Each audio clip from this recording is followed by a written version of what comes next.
In the heart of the Grand Canyon's vast, sun-dappled scrubland lived a tiny, otherwise unremarkable bird named Pip. She was a cactus wren, but instead of the vibrant brown and white markings of her kin, Pip was simply a muted, dusty grey. She lived a life of quiet effort in a thorny patch of brittle brush. Pip was not exactly suffering, but she was dull. Her tiny nest was perpetually just a little bit too loose. Her daily hunt for seeds always felt like a tremendous, exhausting chore, and while she had water from the morning dew, it never felt like enough. She never sang. She didn't have the energy, or perhaps the spirit for it. Everything was a struggle, a little grey cloud hovering over her quiet, grey life. One bright morning, a flash of emerald and ruby streaked into Pip's thorny patch. It was Lumi, a magnificent broad-tailed hummingbird. Lumi's feathers shimmered with the iridescence of 1,000 tiny rainbows, and her voice was a melodious, high-pitched cheer. Lumi paused, hovering right in front of the little grey wren. "Goodness, tiny one, why so still? Why the long face in such a sunny place?" Pip lifted her small, drab head. "You wouldn't understand, brilliant one. My life is full of tiny struggles. My heart is heavy. Where are you going, if you don't mind my asking?" Lumi flitted up, seeming to smile. "I am flying to the secret valley of colors, where the desert blooms into pure magic.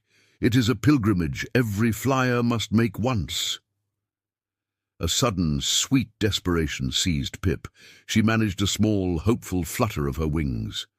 "Oh, Lumi, please, when you are there among the colors and the magic, please find the oldest, wisest creature and ask about me. Ask why I am so grey, why my life is such a quiet effort, and when I will finally find a true song." Lumi, touched by the small bird's plea, promised instantly, "I shall. I promise to seek wisdom for the little wren who only knows shades of grey." And with a sound like jingling bells, Lumi vanished toward the sun. Lumi flew for 3 days, crossing vast mesas and shimmering salt flats, until she descended into the secret Valley of Colors.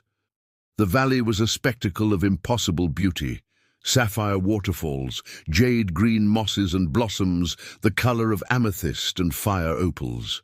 Lumi found the wisest creature, an ancient roadrunner named Corvus, whose eyes held the patience of the mountains. Lumi relayed Pip's story, the grey feathers, the quiet effort, the constant low-level despair. Corvus clicked his long, intelligent beak. "The little wren has a full heart, but it is sealed by a lack of appreciation. Her life is grey because her focus is only on what is missing. The one missing seed, the tiny flaw in the nest, the one time the dew was too thin. Her destiny is written to remain muted until she genuinely learns to sing." Lumi wrung her tiny emerald wings in distress. But how can she sing a song when her heart is heavy? That is a cruel fate. Corvus chuckled, a dry, warm sound. "The song is the key, not the reward, little hummingbird. Tell her this, in every situation, no matter how small or insignificant, she must consistently and truly say, from the deepest part of her heart, 'Thank you, Great Spirit, for this little blessing.' This is her simple test. Let her start singing the song of what is." Lumi returned to the scrubland 3 days later. Pip was still there, huddled, looking even smaller and duller. Lumi delivered the message, repeating the seemingly impossible instruction. "Thank you," Pip chirped, baffled. "For what? For the thorn that pricked me yesterday? For the nest that keeps collapsing on one side?" "It must be genuine, Pip," Lumi encouraged. "Find the smallest truth to be thankful for and express it. That is the magic." The little wren sighed, her shoulders slumping, but she had asked for guidance and she would try. She looked at the hot, dusty sand. "It's so dry." She squeezed her eyes shut, then forced herself to notice the small shadow cast by a rock nearby. "It gives me shelter." In a tiny, unused voice, she whispered, "Thank you, Great Spirit, for this little shadow of coolness." The next moment, a harsh, dry wind kicked up dust, nearly choking her. She instinctively wanted to complain, but remembered her vow. She looked at her weak, dull feather. I can't even fly away from this wind.